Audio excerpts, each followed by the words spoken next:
Edouard, bonjour.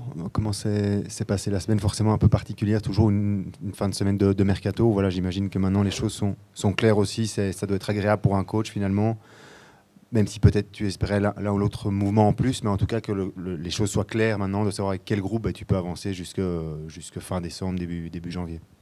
Oui, c'est très important pour tout le monde ici, en interne, de savoir créer en tout cas une forme d'apaisement et de clarté. Il n'y a plus de doute, tout est fixé. Donc c'est une chose positive maintenant et on peut avancer sereinement jusqu'à janvier. Et la semaine a été bonne, elle a été courte. On a été sur le terrain 3 fois. C'était important en début de semaine d'être certain qu'il n'y ait pas un relâchement qui soit trop grand après les 2 derniers matchs où il y a eu beaucoup de tension. 2 grands matchs comme ça contre des adversaires comme Bruges et comme Gand, ça crée beaucoup de tension, ça crée cette attente et cette excitation. Et puis c'est assez logique qu'il y ait un relâchement après, mais on a dû vraiment... ça a été important là, en début de semaine, en tout cas, de veiller à ça et de switcher notre focus le plus vite possible vers ce match de demain à Louvain. Quel est le sentiment finalement dans le staff et dans le groupe après avoir peut-être pas réussi à faire aboutir certains dossiers sur lesquels vous aviez pu travailler en fin de mercato et du fait qu'il n'y ait donc pas eu d'arrivée? Oui, il y avait un accord entre le staff et la direction. On avait un plan. On voulait faire 1 voire 2 transferts entrants en fin de mercato, mais pas à n'importe quel prix et pas n'importe comment. C'était pas une question de juste rajouter pour rajouter ou faire venir un nouveau joueur pour faire venir un nouveau joueur. On est très bien avec le noyau qu'on a. On a des profils différents, on a de la qualité à tous les postes. On a presque tous les postes qui sont doublés. Et oui, le noyau n'est pas parfaitement équilibré comme on l'aurait peut-être souhaité. Mais d'un côté, ce que ça nous offre comme possibilité, là, c'est l'opportunité d'être créatif. Ça va donner des possibilités à nos jeunes joueurs et c'était super important pour nous d'être certains de ne pas bloquer le chemin de nos jeunes. Je pense notamment à Anthony Descott. Je pense aussi à Mehdi Boukamir et à Martin Wazinski. C'est super important de garder un noyau qui est équilibré pour qu'eux ils puissent à un moment saisir l'opportunité parce qu'on est convaincu qu'ils ont la qualité pour le faire. Donc,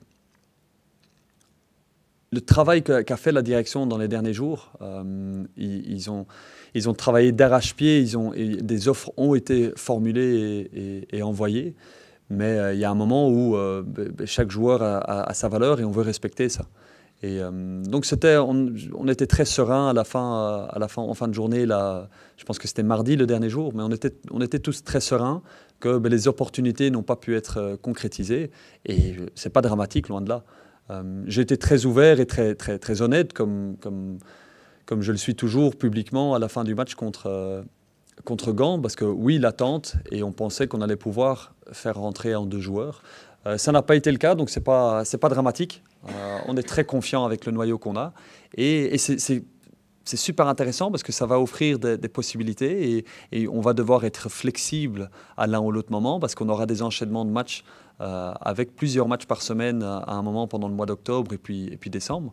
Donc ça va nous permettre d'être flexible et d'utiliser vraiment toute la largeur du noyau qu'on a actuellement. Donc au final, ça s'est mis comme c'est mis et on est très serein et très positif par rapport à la situation.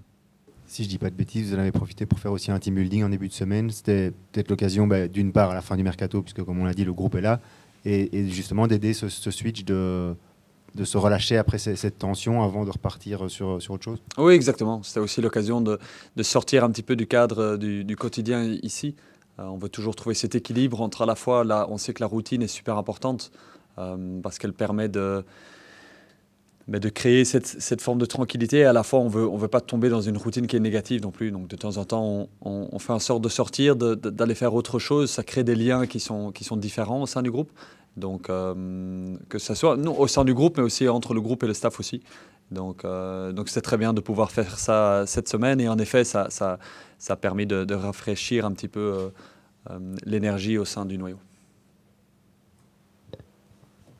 Hervé était forfait le week-end passé, a été ménagé encore une partie de la semaine. Pareil pour Rio, enfin en tout cas pour la semaine. Est-ce qu'ils sont en sélection, mais est-ce qu'ils sont tous les deux prêts à éventuellement commencer demain, ou bien ça pourrait être encore à tester demain avant le match?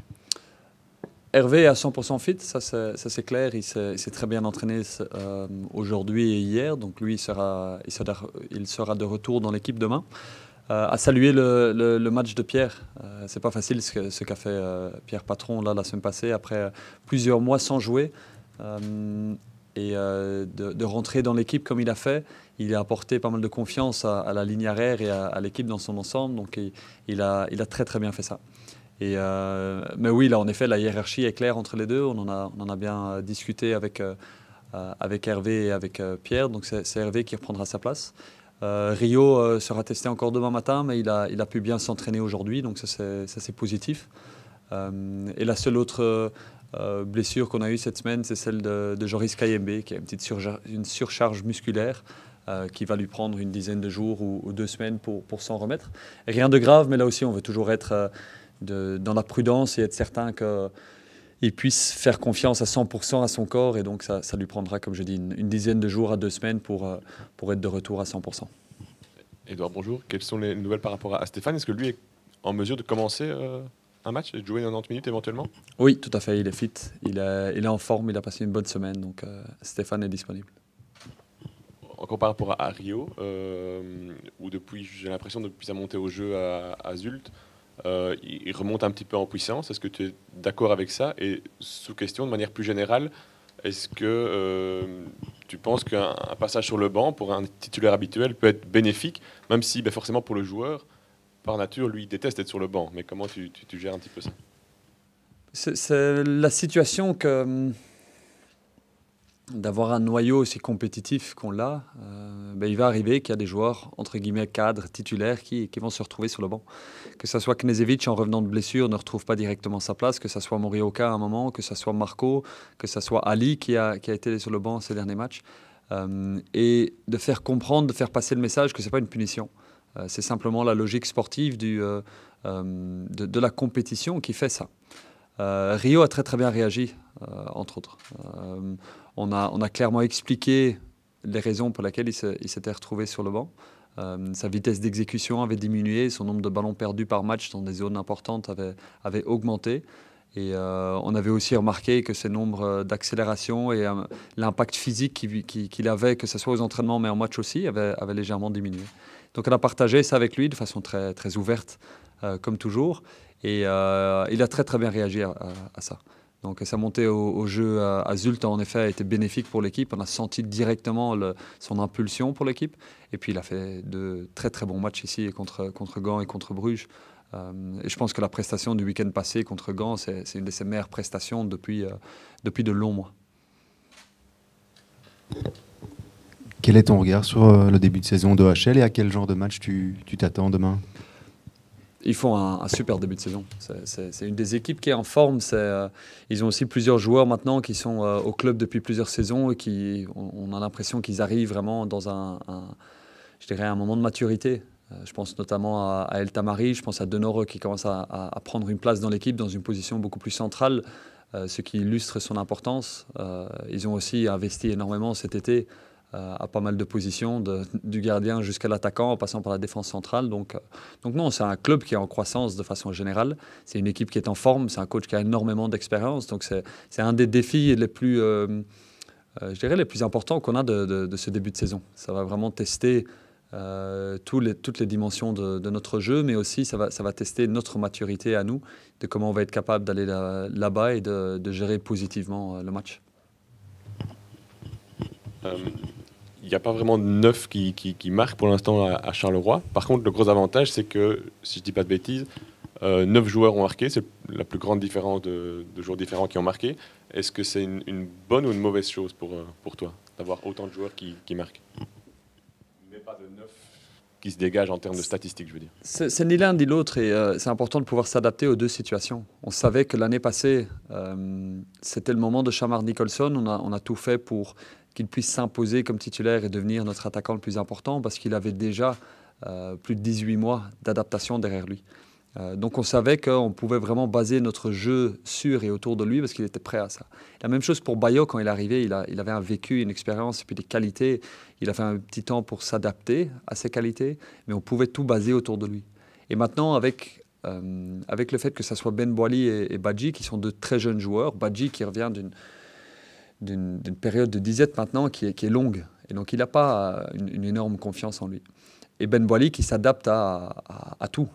Tout est une découverte pour Nadir. Donc, on ne peut pas aujourd'hui baser tout notre jeu sur un 9 comme on l'a fait la saison passée. Mais donc, ça nous pose simplement un autre challenge qui est à nous, d'abord au staff et puis au groupe de relever ensemble. Et la meilleure façon de relever ça, c'est avec une force collective. C'est une des raisons aussi pour laquelle on a mis encore plus d'importance sur le collectif ici depuis le début de saison, début de la préparation, parce qu'on sait qu'on n'a pas quelqu'un devant sur qui c'est probable qu'il va marquer 25 buts. Donc voilà, comment gérer ça, comment créer les solutions pour ça. C'est une des raisons pour laquelle Tchatchoua et Nkuba occupent ensemble les positions qu'ils occupent. Une des raisons pour l'entrée dans l'équipe de Mbenza. Une des raisons du nouveau positionnement, que ce soit de Marco, mais aussi d'Adem, dont la position a évolué par rapport à la saison passée. Morioka aussi, il évolue beaucoup plus bas que la saison passée. Donc c'est en quête d'un nouvel équilibre collectif qui va nous permettre d'être sûr qu'on arrive au nombre de buts. On sait combien de buts on a besoin de marquer cette saison, mais comment le faire sans avoir cette garantie d'un numéro 9. Et à un moment, que ce soit dans 6 mois ou dans un an, Ben Boily et Badji seront dans cette position pour le faire, mais là c'est trop tôt en tout cas.